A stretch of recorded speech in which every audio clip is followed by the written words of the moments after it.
સુરત શહેરમાં ભેસ્તાન પોલીસ દ્વારા મોડી રાત્રે કોમ્બિંગ આયોજન કરવામાં આવ્યું. સંવેદનશીલ વિસ્તારોમાં નાઇટ પેટ્રોલિંગનું આયોજન કરવામાં આવ્યું હતું.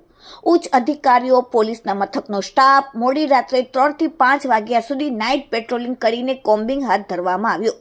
ભેસ્તાન પોલીસના પીઆઈ ગાભાણી સર તેમજ તેમની સાથે તમામ ઉચ્ચ પોલીસ અધિકારીઓ આ પેટ્રોલિંગમાં જોડાયા. ભેસ્તાન વિસ્તારમાં આવેલ ગોલ્ડન આવાસમાં નાઇટ પેટ્રોલિંગ અને કોમ્બિંગ હાથ ધરવામાં આવ્યું હતું. કોમ્બિંગ દરમિયાન અડધી રાત્રે અચાનકથી પોલીસને આવતા જોઈને લોકો પણ ડરી ગયા અને ચોંકી ઉઠ્યા. અડધી રાત્રે ઘરમાં સૂતેલા તમામ લોકોને પોલીસે ઉઠાવીને તમામ પ્રકારની જાણકારી લીધી. પેટ્રોલિંગ દરમિયાન પોલીસ દ્વારા દરેક લોકોના ઘરમાં રહેતા તમામ લોકોના સરકારી દસ્તાવેજો, Aadhaar card, election card, PAN card, લોકોના આઈડી કાર્ડ તપાસવામાં આવ્યા.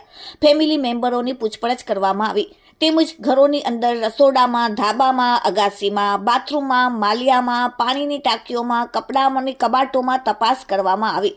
ખાસ કરીને જે ગુનેગાર હતા તેમના ઘરમાં કડક રીતે તપાસ કરવામાં આવી. ભેસ્તાન પોલીસમાં કોમ્બિંગનો મુખ્ય એટલો હતો કે પોલીસ દ્વારા બતાવવામાં આવ્યું કે અડધી રાત્રે પર પોલીસ આવીને તપાસ કરી શકે છે અને તમારા ઉપર સતત વોચ છે.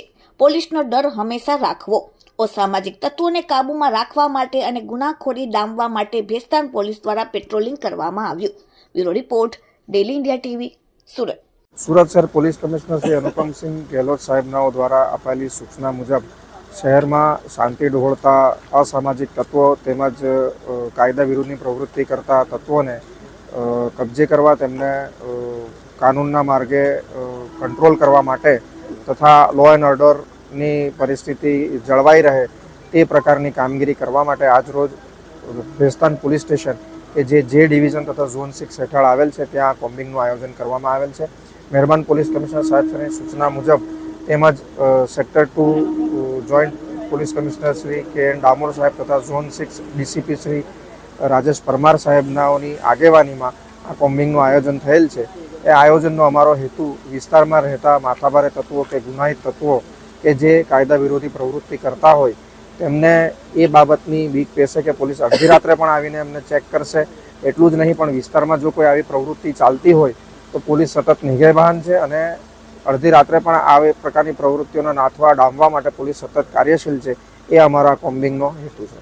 અને આ કોમ્બિંગમાં આજે ઝોન 6 વિસ્તારના તમામ પોલીસ સ્ટેશનની પોલીસને સાથે રાખીને ભેસ્તાન પોલીસ સ્ટેશનના પીઆઈ તેમજ ઝોન 6 ડીસીપી શ્રી રાજેશ પરમાર સાહેબનાઓની આગેવાનીમાં આજે અમે આ કોમ્બિંગ કરી રહ્યા છીએ.